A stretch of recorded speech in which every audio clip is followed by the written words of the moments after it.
बिस्मिल्लाहिर्रहमानिर्रहीम। आज के प्रोग्राम के साथ मैं हूं नुस्ला मलिक। नाज़रीन, एक बयानिया बार बार कहा जाता रहा, पेश किया जाता रहा कि 9 मई के हवाले से अगर कुछ सबूत हैं तो सामने लाए जाएं, और अगर तफ्तीश नहीं हुई और चालान मुकम्मल नहीं हुए तो फिर सज़ा करने का मुतालबा क्यों किया जा रहा है। लेकिन अब JIT की रिपोर्ट भी इंसदाद दहशतगर्दी की अदालत में पेश हो गई, जिसमें क़यादत को, PTI की क़यादत को जिम्मेदार ठहराया गया कि उनके उकसाने पर 9 मई के वाक़यात हुए। अदालत ने पूछा वकला से कि अब आइए, आप तो कहते थे कि तफ्तीश मुकम्मल हो जाए, लेकिन अब आपको दलाइल देने पड़ेंगे। 9 मई की इस JIT की रिपोर्ट के बाद अब 14 जनवरी को वकला अपने दलाइल देंगे। दूसरी तरफ एक बयानिया बुशा बीबी का है डी चौक के हवाले से। वो कहती हैं, मैं अकेली रह गई, मैं तनहा थी, क़यादत कहाँ थी। सवालात उठा रही हैं बुशा बीबी कि क़यादत उन्हें छोड़कर चली गई। लेकिन दूसरी तरफ PTI की लीडरशिप का बयानिया है कि एक बार तो कहा गया कि हमने डी चौक नहीं जाना, फिर जब जाने का फैसला किया बुशा बीबी ने तो उनको निकालने के लिए भी पार्टी की क़यादत और वज़ीर आला खैबर पख्तूनख्वा मौजूद थे। अब दोनों में बयानिया सच्चा किसका है, कौन गलत बयानी कर रहा है और कौन सच बोल रहा है, इसका फैसला भी पाकिस्तान तहरीक-ए-इंसाफ को ही करना है। दूसरी तरफ अगर देखा जाए तो फेक न्यूज़ के हवाले से एक बड़ा ऑपरेशन होता हुआ दिखाई दे रहा है। आज भी 9 लोगों के खिलाफ मुकदमा दर्ज किए गए। उससे पहले भी काफ़ी लोगों के खिलाफ मुकदमा दर्ज हो चुके, जिनके बारे में ये कहा जा रहा है कि वो कौमी इदारों के खिलाफ मुहिम चलाते हैं और फेक न्यूज़ का इस्तेमाल करते हैं। इस सारी सूरत हाल पर आज बहस करेंगे। मेरे साथ आज बड़ा ही मोअज़्ज़ज़ पैनल मौजूद है।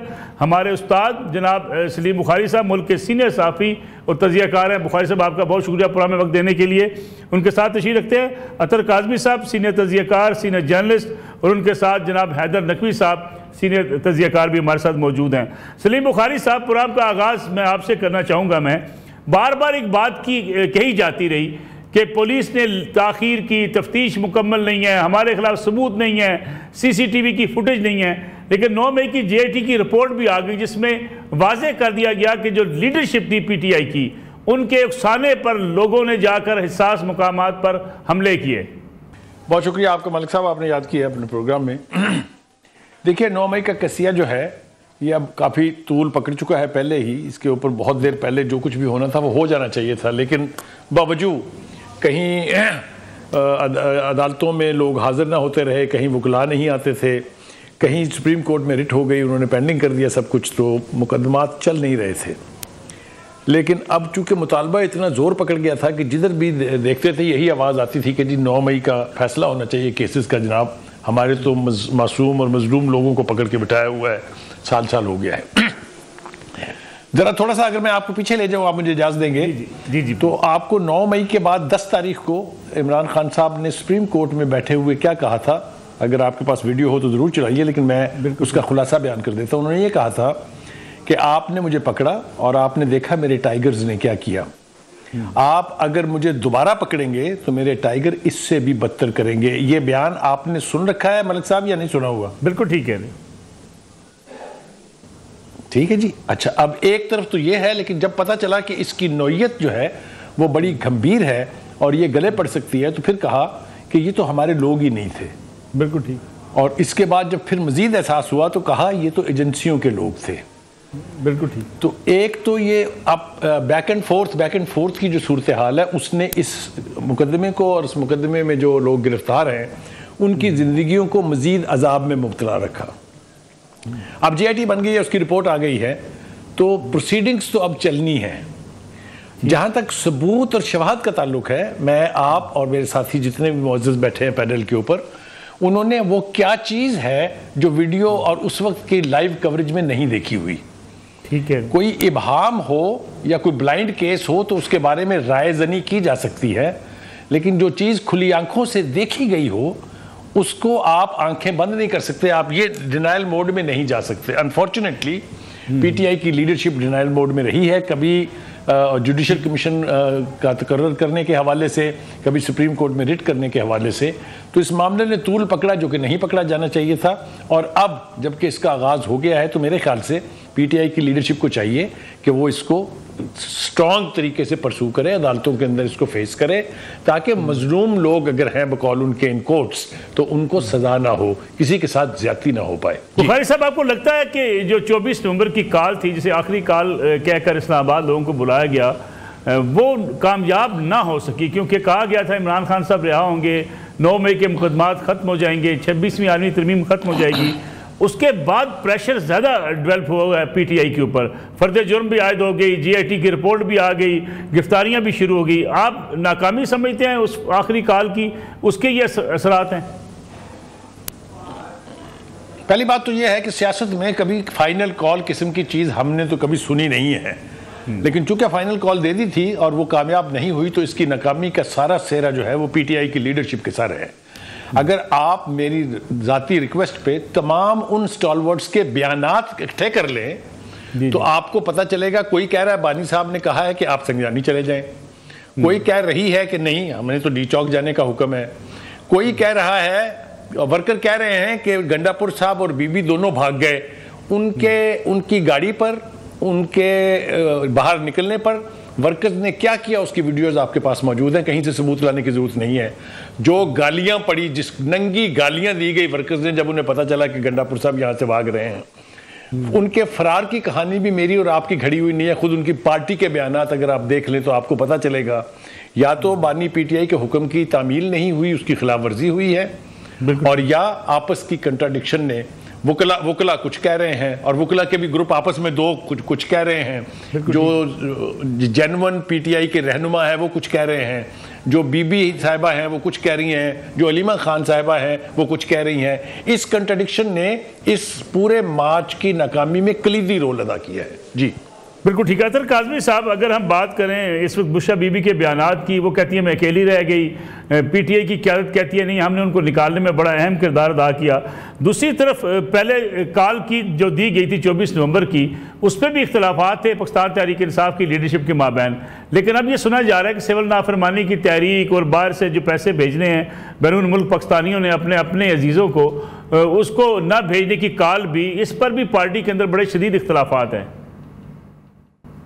शुक्रिया मलिक साहब। अच्छा, पहले तो मैं छोटा सा, ये जो आपने जेआईटी की बात की, मेरे ख्याल में ये अच्छी बात है, मामला अदालत में चलना चाहिए और जो भी मोजिज अदालत उसके ऊपर शवाहिद को सामने रख के फैसला करेगी वो सबको मानना चाहिए और फिर ये मामला आगे बड़ी अदालतों में, आला अदलिया में भी जाएगा।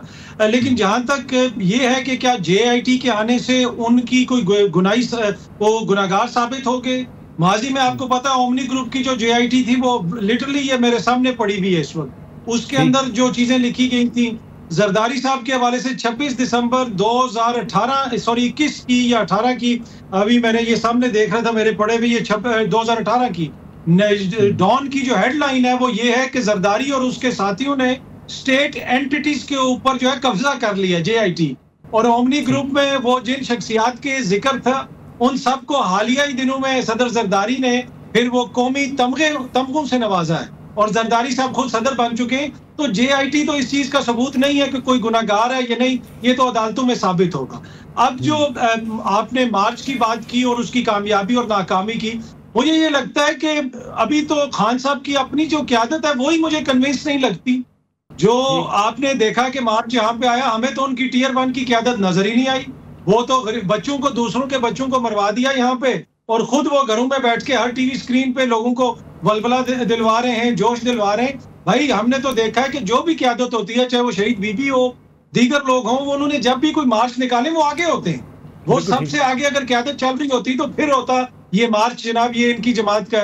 ये तो मलिक साहब अब हालत ये है कि जो इमरान खान ट्वीट करता है, इनकी क़यादत तो उसको रीट्वीट नहीं करती। वो मतलब इनके आप सेक्रेटरी वो इंफॉर्मेशन ले लें, जितने भी इनकी मेन स्ट्रीम लीडरशिप है वो तो खान साहब की ट्वीट को रीट्वीट नहीं करते। तो इसका मतलब है काज़मी साहब बुशरा बीबी फिर ठीक कह रही हैं कि मैं नहीं भागी, वहां से लीडरशिप भाग गई? नहीं, मतलब वो तो देखे, वहां से अगर कोई नहीं गया तो वो बेचारे मरने वाले कारकुन नहीं गए, बाकी तो जो वहां से गया वो सब ने देखा। वो तो जो बच्चे बेचारे वहां पे यंग जो बच्चे मारे गए वही वहीं पे खड़े रहे। यही तो जनाब इनको समझने की जरूरत है कि अगर आप कारकुन को इतना चार्ज करके लाते हैं। अली अमीन तो कह रहा था कि मैं कफन बांध के आ रहा हूँ, तो वो कौन सा दुनिया का कफन है जो प्राडो में पड़ा हुआ था जिसमें वो बैठ के भाग गया? तो ये इन्होंने बड़ी ज्यादती की अपने कारकुन के साथ। देखे, जमहूरियत में कोई कफन बांध के नहीं निकलता। हाँ, अपने राइट्स के लिए आप निकले, उनका राइट है, वो आए, वो प्रोटेस्ट करें।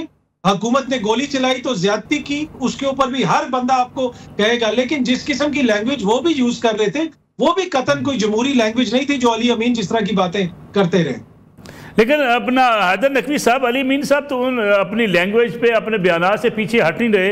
अगर आज के बयानात जो मेरे सामने, वो कहते हैं महमूद गजनवी की तरह हमले करते रहेंगे, इस्लामाबाद पर 5 हमले मुकम्मल हो चुके हैं और मुस्तकबिल में भी हमले करेंगे। ये एक सूबे के वज़ीर आला कह रहे हैं, बयानात या उनकी जो लैंग्वेज है वो तो बदली दिखाई देती नहीं है।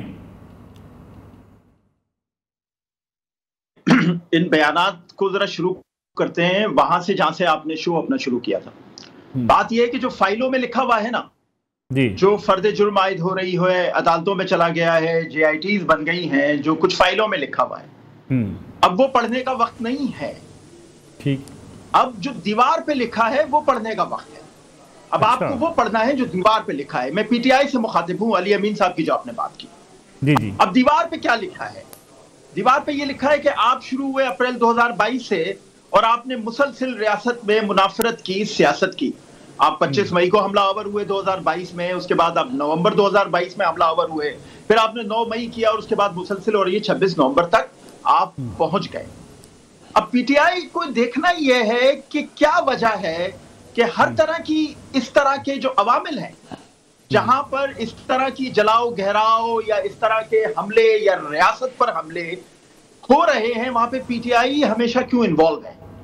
अब इसमें हमें काफी सारे लोग PTI में नजर आते हैं, गौहर खान जैसे हमें नजर आते हैं, इनके दूसरे रहनुमा अली मोहम्मद खान जैसे, जो बात करते हैं मस्बत सियासत की।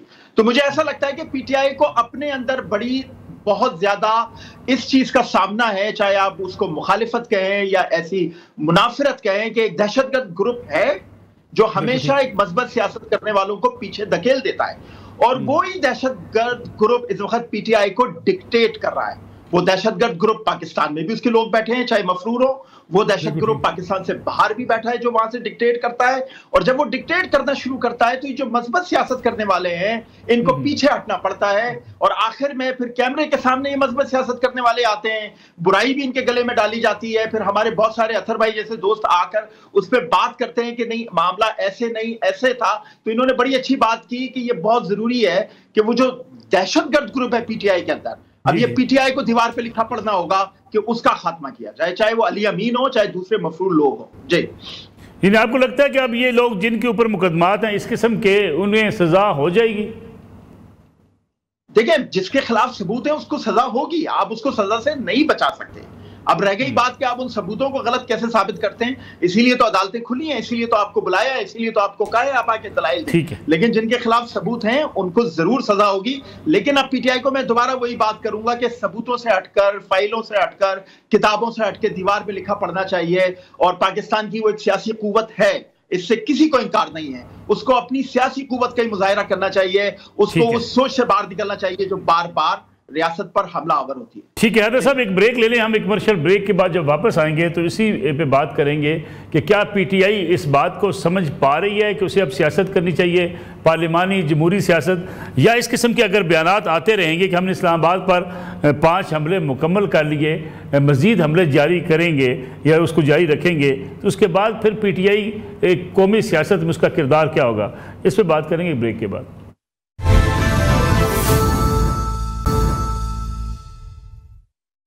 पुराने एक बार फिर खुशामदीद सलीम बुखारी साहब। पहले तो ये मैं चाहूँगा, इस पर आप ज़रूर कमेंट कर दें, ये जो अली मीन गंडापुर साहब के हैं जी हमले, महमूद गजनवी की तरह हमले करना इस्लामाबाद पर, इस किस्म की बातें।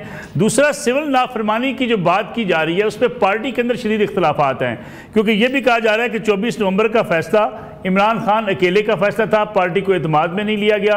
अब अगर सिविल नाफरमानी की बात की जा रही है तो पार्टी इस बात पे कोशिश कर रही है कि इमरान खान को मजबूर किया जाए कि वो इस किस्म की कॉल ना दे। देखिए, गुजारिश ये है कि इससे पहले कि मैं आपके सवाल पर आऊँ, एक छोटी सी ऑब्जर्वेशन है। पहली बात तो ये कि हैदर नकवी साहब ने और अतर काज़मी साहब ने जो कुछ भी कहा, मैं एक एक लफ्ज़ के साथ खड़ा हूँ। उन्होंने जो कहा उसमें कुछ ऐड किया ही नहीं जा सकता। मेरे ख्याल से उन्होंने पूरा मंजरनामा बयान कर दिया है, क्या हो रहा है, क्या होने जा रहा है। जहाँ तक मेरी वो ऑब्जर्वेशन है वो ये है कि उन्होंने कहा कि JIT जो है उसमें तो जो कुछ लिखा होता है वो तो फाइल शैलों में चला जाता है, लेकिन इसी JIT ने एक 2/3 मेजॉरिटी के प्राइम मिनिस्टर को घर भी भेजा था, वो भी याद होना चाहिए, एक ऐसे मुकदमे में जिसमें उनका नाम तक नहीं था। ये उनका दिफा नहीं है, ये चूँकि हवाला दिया गया इसलिए ज़रूरी था कि एक क्लैरिफिकेशन कर ली जाए कि JITs किस तरह गले का अजाब बनती हैं बाज़ औक़ात। नहीं चाह रहे हम, ना हमारी ये ख्वाहिश है कि इसी तरह की कोई जाली JIT जो है वो किसी भी वर्कर का, किसी भी लीडर के गले का हार बने। एनीवे, जो बात की हैदर नकवी साहब ने नविश्ता दीवार, I think that's the key issue today. आज सबसे बड़ा इशू ये है कि PTI ने जो कुछ अब तक किया है, जो कुछ वो करती रही है, जो कुछ करना चाह रही है, उसको बैठ के रीअसेस कर ले और नविश्ता दीवार पढ़ ले।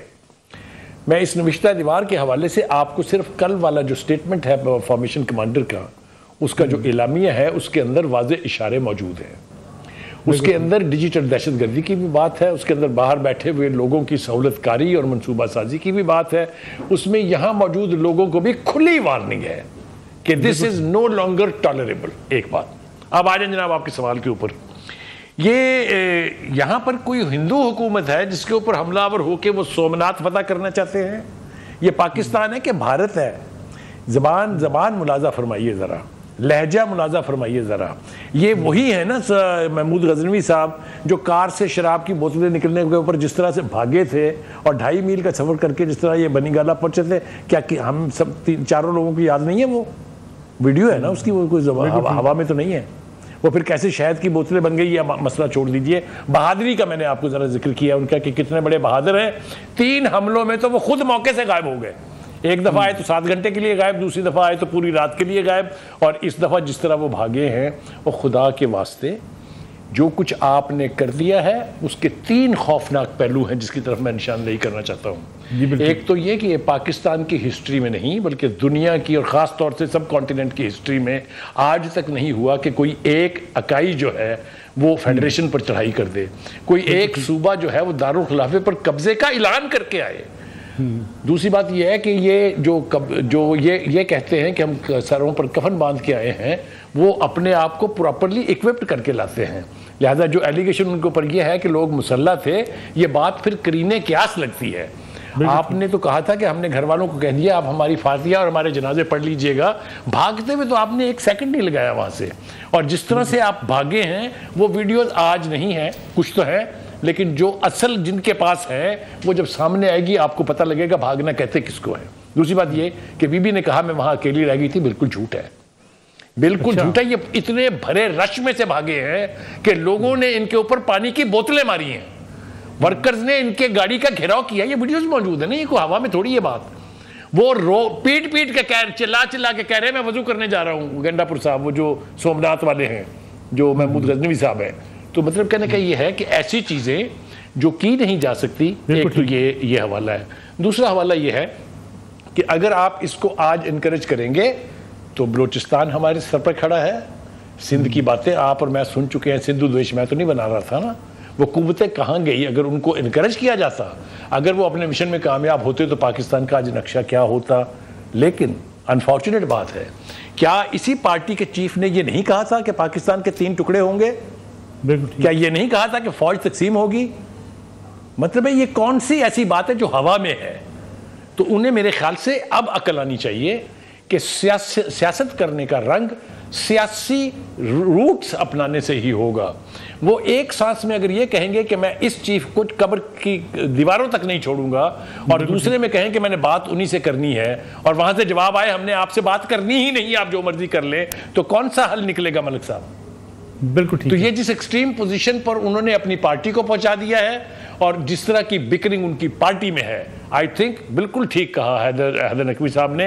ये नविश्ता दीवार है, इसको पढ़ें और इसके मुताबिक अपनी पॉलिसियां बनाएं, वरना अनफॉर्चुनेटली वो है ना कि तुम्हारी दास्तां तक भी ना होगी। दास्तानों में अगर अंदर का टूट फूट इतनी शदीद हो जाए मलिक साहब कि एक पार्टी में दर्जन भर ग्रुप हों, बिल्कुल उसका खुदा ही हाफिज है। अतर काज़मी साहब, ये जो हम सिविल नाफरमानी की बातें सुन रहे हैं, ये आपको कामयाब होती नज़र आती है? क्योंकि पार्टी के अंदर तो बड़ा इख्तलाफ है। पार्टी कहती है हम उन्हें मना लेंगे इमरान खान साहब को कि वो ये कॉल वापस लें। फिर जिस तरीके से बैरून मुल्क पाकिस्तानी पैसे भेजते हैं अपने अजीज़ व अकारब को, कोई इन्वेस्टमेंट के लिए तो बहुत कम पैसे भेजते हैं, लेकिन अपने अजीज़ व अकारब को, अपनी फैमिली को, अपने घर के खर्चात के लिए पैसे भेजते हैं, वो किसी एक पार्टी की कॉल पर पैसे भेजने बंद कर सकते हैं? देखिए, इसमें जो लीडरशिप की जो जिम्मेदारी है ना, मेरा अपना पॉइंट ऑफ व्यू है, बुखारी साहब का अपना है, नकवी साहब का अपना है, हम सब का मुख्तलिफ हो सकता पॉइंट ऑफ व्यू, लेकिन हम जो जेन्युइनली बिलीव करते हैं ना, हम वो बात करते हैं जो हम उसको सही समझते हैं। मुझे इशू वहां पे होता है कि जहां पे आप अपने कारकुन को बेवकूफ बनाने की कोशिश करें। जिस तरह अली अमीन साहब कहते हैं मुझ पे कातलाना हमला हुआ, भाई तुम कोई स्टूडेंट लीडर नहीं हो, तुम एक सूबे के चीफ एग्जीक्यूटिव हो, तुमने कोई एफआईआर करवाई, तुमने कोई वहां पे जुडिशियल इंक्वायरी के लिए कोई वहां पे बात की अपने सूबे के अंदर, तुमने बताया कि जनाब किस किस्म का सलूक हो रहा है, ऐसी तो आपने कोई बात नहीं की। तो आप अपने कारकुन से आपको ऑनेस्ट होना पड़ेगा। दूसरी बात देखें, जो अभी इस वक्त जो हालात हैं, ये हालात कोई अली अमीन के जुलूस से या इमरान खान साहब के बयान से या सिविल नाफरमानी की बात से शुरू नहीं हुए। आप देख लेना पिछले 2-2.5 साल से यहाँ पे क्या हो रहा है। एस्टेब्लिशमेंट का किरदार वो खुल के सामने आया, सब ने माना, बिलावल साहब ने माना, मौलाना ने माना कि उस वक्त की जो एस्टेब्लिशमेंट थी वो इन लोगों से तंग थे।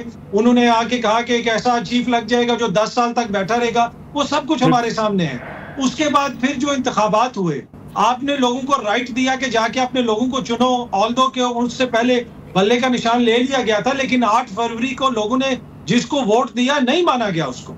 यहाँ पे फॉर्म 45-47 की एक बड़ी लंबी बहस है। उसके बाद फिर जो मखसूस नशिस्तों वाला मसला था, वो आपने वो भी अदालत के फैसले को मानने से इनकार कर दिया, पार्लियामेंट के अंदर उनको मखसूस नशिस्तें भी नहीं दी। तो जब आप सारे एवेन्यू बंद कर देंगे तो फिर तो बात इसी नहज पे आएगी ना जिधर आज हम खड़े हैं। अगर आपने रूल ऑफ जो बुक है उसको ही फाड़ दिया, उसकी बात नहीं माननी, जोर जबरदस्ती करनी है, आपने कहना है जनाब मसलसल दफा 144 लगी रहेगी, किसी को हम जलसे की इजाजत नहीं देंगे, या उधर चले जाओ उसमें सब्जी मंडी में या मवेशी मंडी में। ये दुनिया के किस मुल्क में होता है? जो पार्लियामेंट होती है मलिक साहब, वो मेरे आपके हम सब के हकूक की जामन होती है, जिसका साउथ कोरिया की पार्लियामेंट ने 24 घंटे यहाँ पे मार्शल लॉ नहीं वहां पे लगने दिया, और यहाँ पे पार्लियामेंट आधी रात को खुलती है एक्सटेंशन देने के लिए और जनाब ताकतवरों का तहफ़्फ़ुज़ करने के लिए। पार्लियामेंट तो अपनी अफादियत ही खो बैठी है। क्या पार्लियामेंट का वो किरदार हमें नजर आ रहा है? तो ये एक बड़ा इशू है। बाकी जहां तक सिविल नाफरमानी का ताल्लुक है, मेरे ख्याल में देखिए, एंड ऑफ द डे मेरी सहाफत हो जाए, किसी की सियासत हो जाए, किसी की वकालत हो जाए, ये मुल्क है तो हम सब कुछ करते हैं ना। इख्तलाफ करें, खुल के करें, लेकिन मेरे ख्याल में उस हद तक किसी को नहीं जाना चाहिए जहां पे हमारे मुल्क को नुकसान पहुंचे। बुखारी साहब इसमें कोई कमेंट करना चाह रहे हैं? मैं हैदर नकवी साहब की तरफ जाऊं इसके से पहले। बुखारी साहब आप कुछ कहना चाह रहे थे? जी जी जी, मैं दो एक बातें करना चाहता हूँ। पहली बात तो ये है कि ये एस्टेब्लिशमेंट जो कुछ आज कर रही है तो बिल्कुल ठीक है कि गलत है। तो एस्टेब्लिशमेंट ने 2018 और 2014 में जो किया था वो ठीक था। हम एक सांस में ये सारी बातें क्यों नहीं करते कि पहले जो एस्टेब्लिशमेंट इनको अपने कंधों पे बिठा के लाई थी उसने भी इस मुल्क के साथ गद्दारी की थी और गलत किया था, और आज भी अगर हो रहा है तो गलत हो रहा है। ये कहने में क्या खराबी है? पहली बात तो ये है। दूसरी बात ये है कि जो सबसे बड़ा सवाल है वो ये कि सिविल नाफरमानी की तहरीक बिल्कुल जी आप चलाए, आपने एक दफ़ा चला के देख ली ना। आपने बिजली के बिल को कंटेनर पे खड़े होकर आग लगाई, पिछले 3 साल के बिल दे के और मीटर की कीमत दे के दोबारा लगवाया आपने। ये तो आपकी हैसियत इसलिए है कि आपने वो कॉल अपने दिमाग से नहीं दी थी, साथ खड़े थे शेख रशीद साहब जो कान में आपके फूंक रहे थे। तो अगर आपने कानों में सुनी हुई बातों के ऊपर उसको पॉलिसी यानी जरिया बनाना है तो फिर ये इसी तरह हवा में उड़ेंगी ना। आप मुझे ये बताइए, तरसीलात की बात हुई है, तरसीलात जो है वो सारी यूरोप में नहीं आती हैं जहां पीटीआई जो है वो पाकिस्तानी झंडे जला रही है, जहां पाकिस्तान के पासपोर्ट ग्रीन जलाए जा रहे हैं। आपने नहीं देखी वो वीडियो?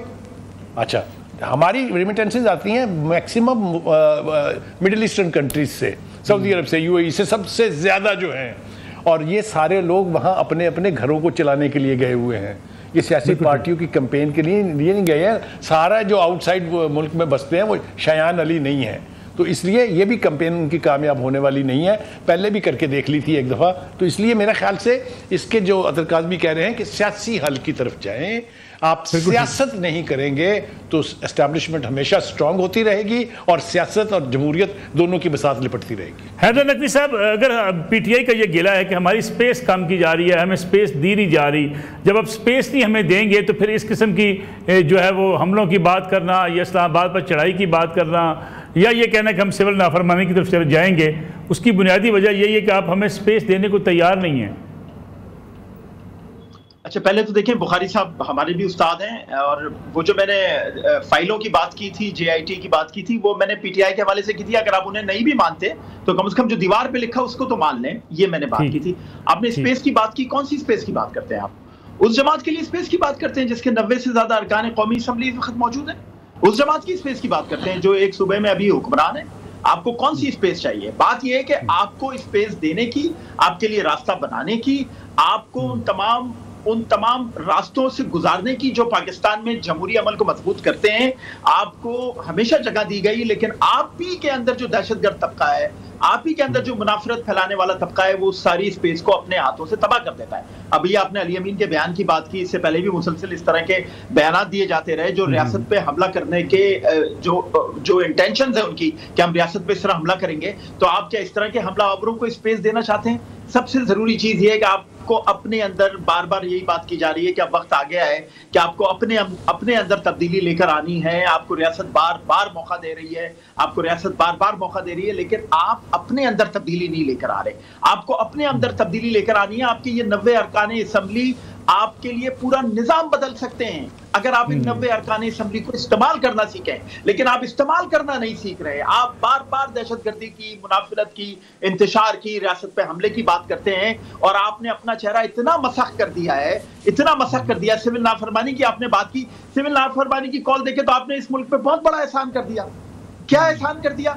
हमें सबसे ज्यादा जो पाकिस्तान को इस वक्त पाकिस्तान को इशू का सामना है वो इस तरह का है कि पाकिस्तान में जो रेमिटेंसेज आती हैं वो बैंक के थ्रू आना चाहिए। अब जो बैंक के थ्रू रेमिटेंसेस आ रही है, मेरी बात मुकम्मल एक सेकंड में करता हूं। बैंक के थ्रू जो रेमिटेंसेस अब तक आ रही हैं, आप कहते हैं उनको नहीं भेजें, तो जब नहीं आएंगी तो वो सारे नेटवर्क्स पकड़े जाएंगे जिनके जरिए, जो बैंक के जरिए जिनके घरों पर रेमिटेंसेस पहुंचनी थी, जब नहीं पहुंचेंगी, जब वो नेटवर्क्स पकड़े जाएंगे तो ये पाकिस्तान पे बहुत बड़ा एहसान होगा। आप बिजली का बिल ना देने की बात करते हैं, खैबर पख्तूनख्वा में तो लोग बिजली का बिल देते ही नहीं है, वहां बिजली काटने ही नहीं देते। कम से कम आप एक रास्ता आप दे रहे हैं कि वहां पे बिजली की सप्लाई बंद कर दी जाए, बिजली का बिल तो आप वैसे ही नहीं देते वहां पर। जी बिल्कुल ठीक है। यहाँ पूरा हम एक ब्रेक के वक्त वापस आते हैं इस कमर्शियल ब्रेक के बाद।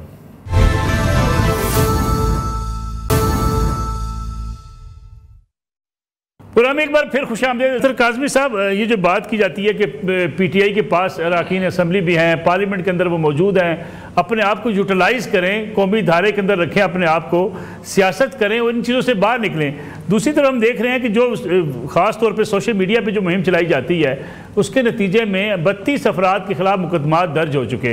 ये भी इत्तलात हैं कि बड़ा वसी पैमाने पर एक ग्रैंड ऑपरेशन शुरू होने वाला है। जो भी कौमी सलामती के इदारों के खिलाफ कुछ लिखेगा या उनके खिलाफ कोई मुहिम चलाएगा, उसे अब गिरफ्तार भी किया जाएगा, पकड़ा भी जाएगा, सजा भी पाएगा।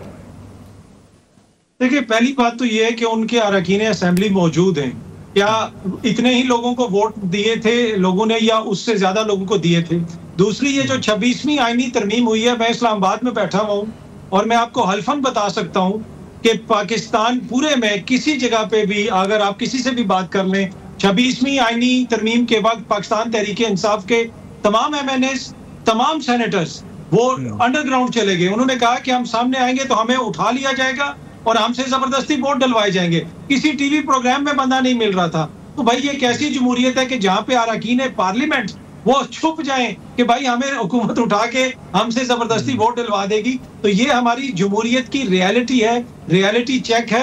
बाकी किताबी बातें तो बहुत सारी हम कर सकते हैं, लेकिन ग्राउंड रियलिटीज डिफरेंट है। जो आपने बात की, देखिए अगर कोई गलत खबर देता है तो आप उसके खिलाफ जरूर कार्रवाई करें, लेकिन यहाँ पे तो रियासत की लेवल के ऊपर झूठा बयानिया बनाया जाता है। अब मतीउल्लाह जान आपके चैनल के एंकर हैं, उनके ऊपर जो मुकदमा हुआ, मतीउल्लाह जान से मैं इख्तलाफ कर सकता हूँ, आप इख्तलाफ कर सकते हैं। ये वफाक के अंदर वफाकी पुलिस कहती है कि मती ने उन पे हमला कर दिया, आइस के वो नशे में था। कोई भी शऊर शख्स इस बात को मान सकता है। तो हम मैसेज क्या दे रहे हैं? इस तरह तो हम अपना केस खुद कमजोर करते हैं ना। तो अब जिन लोगों ने ये झूठा मुकदमा दिया उनके खिलाफ कौन कार्रवाई करेगा? कोई भी नहीं करेगा। तो फिर हम दूसरों को किस मुंह से लेक्चर दें कि भाई तुम ये ना करो, तुम वो ना करो। बाकी बात यह कि इख्तलाफ मैं भी करता हूँ, मैं हुकूमत पे भी तनकीद करता हूँ, इस्टेब्लिशमेंट पे भी करता हूँ, लेकिन आप तनकीद करें, आप उनके खिलाफ मुहिम ना चलाएं, झूठे उनके साथ बयान ना मंसूब करें, उनको नुकसान पहुंचाने के इदारों को कोशिश ना करें। तो वो फर्क है उसमें।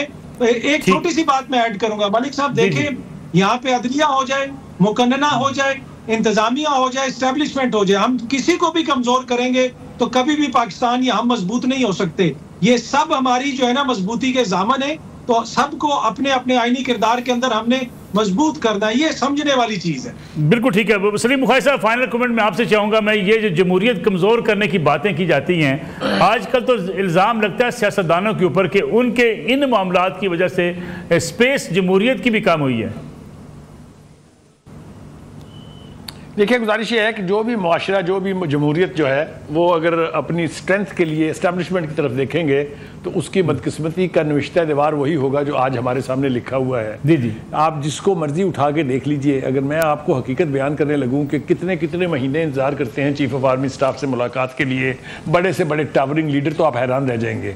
तो जब तक हम अपनी स्ट्रेंथ वहाँ ढूंढेंगे, पार्लियामेंट में नहीं ढूंढेंगे, मैं आपको वसूख से कह सकता हूँ, और मैंने और आपने माजी में असम्बलियाँ देखी हैं, जितनी स्ट्रेंथ पीटीआई के पास नेशनल असेंबली में है, जितनी स्ट्रेंथ उसके पास सेनेट में है, जितनी स्ट्रेंथ उनके पास पंजाब और केपी के असेंबली में है, ये किसी ढंग के लीडर के पास होती तो तबाह करके रख देता वो हुकूमत को, नाकों चने चबवाता, डिक्टेट कराता।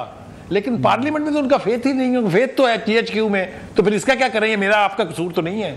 और दूसरी बात यह कि हैदर नकवी की वजाहत के लिए मैं ये अर्ज करूं कि JIT वाली बात मैंने उनकी बात पर नहीं की थी। अतर ने कहा था कि ये तो सब कुछ हैविंग होता है, फाइलों में पता नहीं क्या क्या लिखा होता है, वो उसका रिस्पॉन्स था। बिल्कुल ठीक है। हैदर नकवी साहब, आपसे फाइनल कमेंट। जी देखिए, ये सारी बातें हो गई, अतर भाई ने भी की और मोहतरम बुखारी साहब ने भी ये बात की। असल में हम अब जो कंक्लूजन हम निकालते हैं इस डिबेट का, वो तो यही है ना कि PTI को अब मरकज की सियासत, जमहूरी सियासत, पार्लियामान की सियासत की तरफ आना चाहिए। उनके लिए वक्त बहुत तेजी से गुजर रहा है, वक्त बहुत तेजी से गुजर रहा है। अब ये मुनाफरत की सियासत नहीं चलेगी। आपने फाइनल कॉल देकर देख लिया, आपने रियासत पे हमला करने की बात करके देख लिया, आपने वो सारे दावे, वो सारे आप धमकियां देकर देख लिया, आप कुछ हासिल नहीं कर सके। ये आपको मुसलसल एक ऐसे गड़े के अंदर लेकर जा रही है जिससे शायद फिर आप कभी भी बाहर नहीं निकल पाएंगे। हमने दूसरी सियासी जमातों का पाकिस्तान में ये हशर देखा है। इसलिए मैं उनसे कहता हूं कि आए पार्लियामान की सियासत की तरफ, पाकिस्तान को आगे बढ़ाएं। आपका नंबर आना है, पाकिस्तान का ये सिस्टम है, सियासी जमातों का नंबर आता है, आपका भी नंबर आना है, लेकिन आप पार्लियामान की सियासत करें तो सही। जी बिल्कुल ठीक। हैदर नकवी साहब, अतर काज़मी साहब, सलीम बुखारी साहब, तीनों मेहमानों का बहुत शुक्रिया। नाज़रीन, इंशाअल्लाह कल आपकी खिदमत में दोबारा हाजिर होंगे। इजाज़त दीजिए। अल्लाह हाफिज़।